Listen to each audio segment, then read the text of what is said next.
This video is to help you understand the innate or nonspecific immune system and the very beginning of chapter 21 in the Myriad textbook. Okay, this is the first picture that you guys have in the notes, and you need to fill in everything that it says in red there in the boxes. This picture is in your textbook. What this picture is showing you is that there's basically two branches to the immune system. Most people call them the nonspecific and the specific. Your textbook calls them the innate and the adaptive. I tend to lean towards specific and nonspecific myself, but get used to all the words. Starting up here at the top, the innate immune system, it's called innate because you're born with it. The minute that you're born, that system is already working. There's basically two branches to that system. You've got your surface barriers, which are your skin and your mucous membranes. Those work exactly like barriers or gates or walls. They help keep pathogens from entering the body so that they don't become a problem in the first place. The second line of defenses down here is if something does breach the surface barriers, you want to deal with it, but it's not specific. And what I mean by that is, in this case, it doesn't matter if it's E. coli or trypanosoma or salmonella. Whatever the pathogen happens to be, we're going to attack it the same way with the same populations of cells. The phagocytes here are going to play a role, so remember your white blood cells like your neutrophils and your macrophages, because they're going to run around and try to eat anything that they possibly can. Natural killer cells are part of this. And then the inflammatory response is a huge part of the second line of the nonspecific defense system. Okay, after these systems have been working, the adaptive immunity or the adaptive immune system can start to take hold, and this one also has two branches based on the populations of cells that are used. First off, you have humoral immunity, which uses B cells. Remember that B cells are an example of lymphocytes. They secrete antibodies into plasma and interstitial fluid and lymph, and so the antibodies are going to be helping you within body fluids. The second branch of the adaptive immune system is cellular or cell-mediated immunity, and that one uses T lymphocytes instead of B. T lymphocytes are not specialized to make antibodies. Instead, they're sort of like assassins, and they run around and kill things that are in your body that aren't supposed to be there, and those tend to work more in solid tissues. Both of these systems, once they're in place, tend to work together. If the surface barriers and then the innate immune system don't catch something, the adaptive immune system is going to start to kick in. The problem with adaptive immunity is that it does take a while to sort of get itself going. The example that I'm going to keep giving you here is armies, and you can't just have an army where the army needs to be. You have to build your army, you have to get your army where it's supposed to go, and so that takes time. And so that's why if you're actually using your adaptive immune system, especially the first time you have an infection, you end up with the symptoms of that infection, because during that time when you have symptoms, that's when you're building your army and you're starting to get things going the way it's supposed to be. All right, next up you have defined pathogen, and a pathogen is any disease-causing organism. I'm going to tend to use bacteria as our example. So down here you have salmonella in this picture that's actually ruffling some intestinal cells to get into the intestines. But it also includes viruses, and since Ebola was really big last semester, this is the Ebola virus, but it also includes flu and chickenpox and things like that. Up here you have something that most people aren't familiar with. This is a protist. It's a single-celled infectious agent, but it's complex, more complex than bacteria. That happens to be trypanosoma, and it causes African sleeping sickness. Protists are a lot harder to treat because bacterial cells are vastly different from yours. And so they have more targets that we can try to kill them with. But trypanosoma and other protists, their cells are nearly identical to yours. And so it gets hard to find a chemical that will kill those without hurting some of your cells at the same time. Last, you've got funguses that can work as pathogens up here. And this is Candida. It's what causes basic yeast infections or thrush. So any of those things can be pathogenic because any of them can cause disease in a people. All right, so here's the story that I'm going to give you guys to go along with the immune system and basically how it works. This is an anecdotal story, but hopefully it'll tell you what's going on here. All right, so that picture right there is a chocolate silk pie. When my son turned 2, I told him I would make him anything that he wanted for his birthday, and I thought he was going to choose cake, but instead he chose a chocolate silk pie. If you've never made one of these pies, they use raw eggs as an ingredient, and I didn't have a problem with that because, you know, I've been eating brownie batter and cookie dough for a long time. So made the chocolate silk pie, everybody in the family had some, and everybody in the family was fine except for my son, who a couple days later started to projectile vomit across the room and then had a miserable week after that. So here's the reason why I'm telling you this story. Eggs are known to be contaminated with salmonella.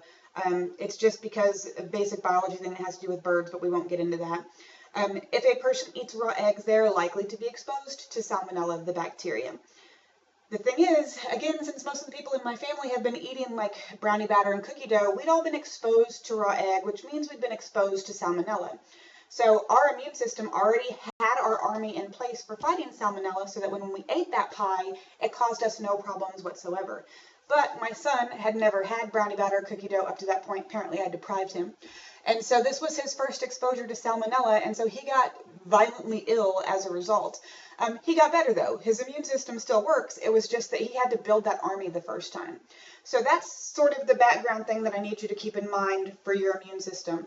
Your immune system's constantly being bombarded by pathogens, but most of the time you already have your army in place. It's only the ones that you haven't met before that are actually going to be the problem for you, that are going to lead to symptoms. All right, next in your notes you have which two types of membranes make up the surface barriers, and this goes back to stuff from chapter 1. You had 3 types of membranes, cutaneous, mucous, and serous. The cutaneous membrane and the mucous membrane make up your surface barrier. So your cutaneous membrane, that was basically your skin, and so that's made out of stratified squamous epithelial tissue, and it's a dry membrane. Your mucous membranes line any body cavity that's open to the exterior, so your digestive system, your respiratory system, your urinary system, your reproductive system, those are all lined by mucous membranes. This particular picture is showing you some pseudostratified ciliated columnar epithelium, but it can also just be simple columnar. Some of them have cilia, some of them don't, but it's still going to be providing us a barrier so that hopefully bacteria don't make it into the tissues below that membrane. So that's what these are doing, is trying to prevent things from actually getting into the body proper. All right. After that, what protective chemicals are secreted by the surface barriers? These may not be the same ones that your book gives you, but these are the ones that I basically want you to know. Your skin makes both oil and sweat, and those both are relatively acidic, and so that creates the acid mantle. Many bacterial species don't like that acid, and so that helps to control growth. Your stomach produces hydrochloric acid, which is very acidic, and most bacteria are going to be flat out killed by that level of acidity. Some can survive it though. Next up, you've got mucus. Mucus basically works like a trap. It catches things. Think fly trap. If a fly is stuck to that trap, it can't go someplace else and cause problems, and that's what mucus does. It traps the bacteria or the virus so it can't make it into other places in the body. Saliva and tears both contain some very similar things. What I want to hit on really quickly is the lysozyme, which is going to come back to us later, I believe. Lysozyme is an antimicrobial protein. It's sort of like an antibiotic. What it does is it destroys the cell wall of bacteria. Remember that we can do that because bacteria have cell walls, but you don't. So by targeting that cell wall, you can specifically hurt bacteria without affecting yourself at the same time. Also in there, saliva has some digestive enzymes that can digest some of the components of bacteria, and tears also contain antibodies, which are part of the specific immune system. This adorable little picture right here is showing you drool, and so in that drool or saliva, you're going to have that lysozyme and the digestive enzymes, and so that's where that's coming in from the immune system side. All right, next up you have defined macrophages. Remember that macrophages come from monocytes, which was one of our 5 types of white blood cells that we've talked about before. They are the biggest and best phagocytes that you have, so they run around and eat things that have made their way into the body. For this one, I've got a little video to show you. Let's see if it will work with everything else going. Of course not. That would be too easy.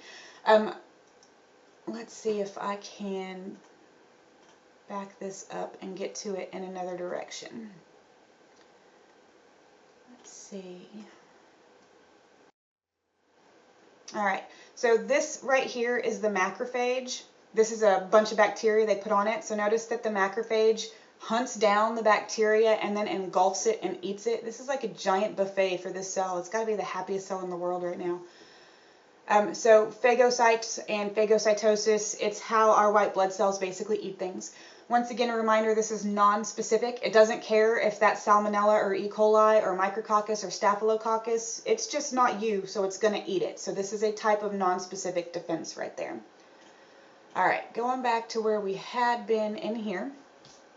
Next up, you have defined neutrophils. Neutrophil is one of our other types of white blood cells. This was the most abundant white blood cell that you had.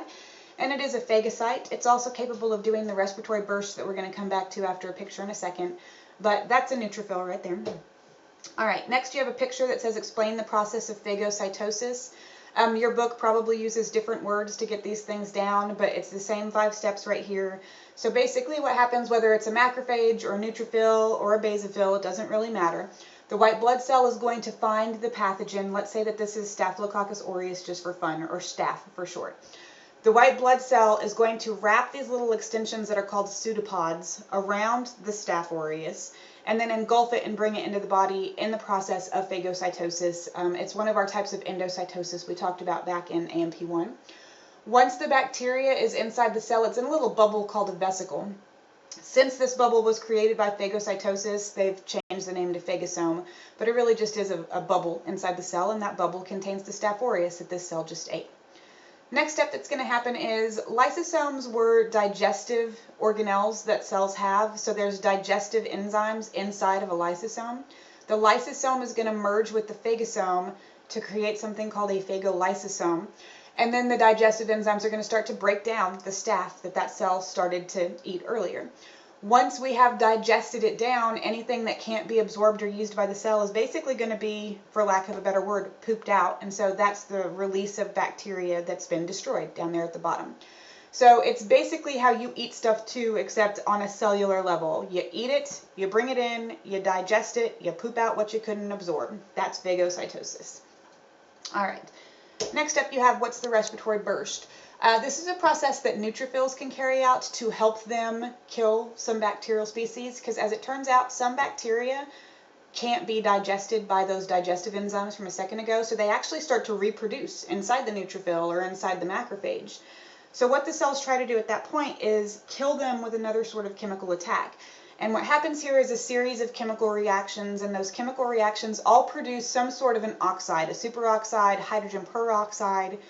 These chemicals are basically oxidizers that can damage some of the molecules present in the bacterial cells that's off inside your body.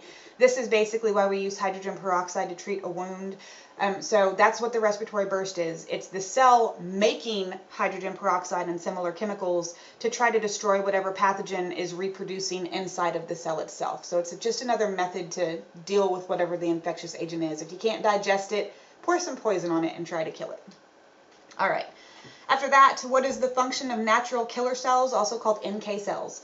Natural killer cells are, again, sort of like assassins. They're still nonspecific. What you're looking at here in this picture, the two sort of yellowy orange cells are natural killer cells. This red cell is a red blood cell that is cancerous. It doesn't have the shape it's supposed to have. It's not working like it's supposed to anymore. And so these cells know that there's something wrong with this red blood cell. And so what they're doing is they're wrapping their little pseudopods around this cell, and they're going to dump chemicals on it to kill it. They are not eating that red blood cell. That's how they're different from phagocytes. They just run up and say, hey, you need to kill yourself, and this cell starts to kill itself. So that's what I mean by assassins. For what kind of white blood cells are these cells? They're lymphocytes, and they are most closely related to the T lymphocytes that are going to be important for cellular immunity later on. All right. Next, what are the beneficial effects for inflammation? This one shows you 3 that I consider to be the most beneficial things that goes along with that. What you're looking at in the picture is something called chilblains. It's basically inflammation of some of the extremities. It's sort of like frostbite, but it's not caused by the same thing. But you can see the inflammation on the 3rd and 4th digits here, and there's a little bit on the first one too. Now, inflammation is annoying when you have it, but it's an important immune response, and so you need to let the body do it unless the inflammation is causing problems all on its very own. So the things that it does, let's say that instead of being chilblains, this was the result of a wound that the person has, and so as a result of having the wound, bacteria have made their way into the body. Inflammation helps make sure that bacteria doesn't travel up and get into the rest of the body. So that's what I mean by keep it localized. If you can keep it in that one area, it's a problem in that one area, but it's not a problem for the whole entire body. Next, it helps to increase blood flow. You got to remember your phagocytes are in the bloodstream, and so if you enhance blood flow, you're also going to increase phagocytosis so you can destroy whatever pathogens are on there. We're also going to have other chemicals like antibodies and cytokines that are in there, and so it also helps to activate other aspects of the immune system. So again, annoying as it is, it's trying to help you out and set the stage for repair, and so you basically got to let inflammation do its job unless it's causing its own problem. Okay, after that you have what are the 4 cardinal signs of inflammation, and they're listed for you right there. If you've ever had it, you know what those things are. This picture is showing you an old school allergy test, which I have been told some doctors here in Cleburne still do it this way. Basically what they do is they dip needles in various allergens, and then they poke you with those needles, dipping the allergen into your skin. If you have the inflammatory response like this person does for birch right here, it tells them that you're producing a vast amount of inflammatory chemical against whatever they just stabbed you with. So this person happens to be allergic to birch pollen. What they'll tell the person at that point is when birch is pollinating, you should avoid going outside, maybe put some better filters in your house. And more importantly, take whatever medicine they're trying to give you, whether it's Claritin or Flonase or whatever, so that you don't have the problem with that. You can see some other places where they had problems, but notice, not allergic to a cockroach, so yay for that, not allergic to a sycamore. So that's the inflammatory response, and we use it for allergy tests. We do use it for other things too. One other thing that I'll mention as this picture is up here is this is not the only way they can do allergy tests. They can actually just take samples of your blood and then mix your blood with the allergens. So instead of being poked by however many different things this is, they give you one poke, collect the blood, and then test your blood against all those allergens, which is the way that I would prefer to do it myself, but y'all do whatever you want. All right. After that, define or explain the function of cytokines. Cytokines are inflammatory chemicals. They help set up the process of inflammation. They also help to activate the specific immune system. One thing that cytokines are sort of getting known for in the medical community is something called a cytokine storm, which is basically your body starts a positive feedback response so that you release some cytokines, which makes you release more cytokines, which makes you release more cytokines, and you get this massive amount of inflammation that's life-threatening. It basically leads to sepsis, which is going to kill a person. So cytokines are usually there to help you modulate your immune response, but in some people they overproduce and it causes major problems with that. Often usually because of a viral infection, but it can just be because of a response that the person has to. Okay, after that you have mast cells. We talked about these a little bit last semester. They hang out in connective tissue. Mast cells can release histamine, which is another inflammatory chemical. So whenever they meet a pathogen, they release histamine. Histamine is an inflammatory chemical that promotes a few things. It promotes vasodilation, which means the blood vessels are going to get bigger around. It also promotes what's known as hyperemia, which is our next word down here. And hyperemia means that we bring more blood flow to the area. So we bring more blood and we dilate so that the blood has a chance to kind of slow down and do what it needs to do in a particular area. Here's hyperemia in a nutshell, and again, it's bring more blood to the area. This person has hyperemia conjunctiva, which means the conjunctiva over the surface of the eye has an increased blood flow. This can be like a pink eye sort of a thing, but based on the fact that we don't have a lot of pus, they have some other idiopathic thing going on that's bringing them their hyperemia. So just more blood flow. This is what accounts for the redness that goes with inflammation. Right, after that you have exudate. Exudate is a fluid that accumulates because of inflammation. I wanted to show you some things here to help you understand this one. A lot of people confuse exudate with pus. This is exudate, this is pus.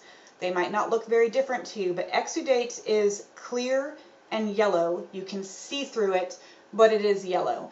The stuff that's in there, it's a filtrate of plasma, so there's a bunch of water, there's a bunch of proteins. Importantly, there are clotting factors so that you don't bleed from that wound, and there are antibodies that are components of the immune system. So exudate is trying to help your immune response. This person over here was bit by a spider, and that's what the exudate is trying to do, is make sure that we can keep that spider venom down there and not allow it to travel to other places. Okay, this is totally different from a blood blister because that's actually blood pooling under the skin. And it's different from pus. This child down here has impetigo, which is a bacterial infection of the skin. In addition to the fluid components of exudate, pus also has bacteria in it, which exudate does not in theory. And there are dead and dying white blood cells in there as well. So again, there's a difference between exudate and pus. Exudate is just fluid and protein and antibodies and clotting factors that's trying to help with the inflammatory response. Okay? Next, you have what are the 4 steps needed to mobilize the phagocytes. And this picture from your book shows you that. You're filling in the red words to go with that. This is another one that I have a link for, so let me exit this and then show you the link. I gotta find where I put it first. There we go. Open. Alright, so this is a neutrophil. Taken from the blood of a graduate student are mobile cells that will quickly migrate to... This is a pipette, and this is the neutrophil, and this person irritates me when they talk for some reason, so I'm going to silence them really quickly. Here in a second, they're going to inject some chemicals through the pipette right here. A pipette's sort of like a needle. What you'll notice when they inject the chemical in here is that the neutrophil sort of launches into action. How it gets where it's going is called chemotaxy, and that was your fourth step there. So do you notice how the neutrophil is starting to crawl towards the pipette? When they move the pipette and inject those chemicals in a different place, the neutrophil will start traveling towards that other place. So chemotaxy is technically you're following a chemical trail to get someplace. It's just how the white blood cells know where the infection is. Whenever you have an infection, your body is releasing this slew of chemicals that's saying that you have a problem in an area. That way those chemicals can call the white blood cells so they can deal with that infection and then help you get better as a whole. So, going back to the PowerPoint, that video showed you chemotaxy. Leukocytosis we've talked about before. That's when you have an excessive number of white blood cells. If you have an infection and you need phagocytosis to occur, it should make sense that you want more white blood cells, because again, that means you've got a bigger army. Margination is, you've got the blood moving through this blood vessel. You would like it to slow down as it gets close to the point of infection. Histamine and cytokines, they help with that slowdown. And that process of slowing down is called margination. What kind of happens here is the white blood cells start to crawl along the endothelium of the blood vessel, sort of tasting for those chemicals that are going to help it in just a second.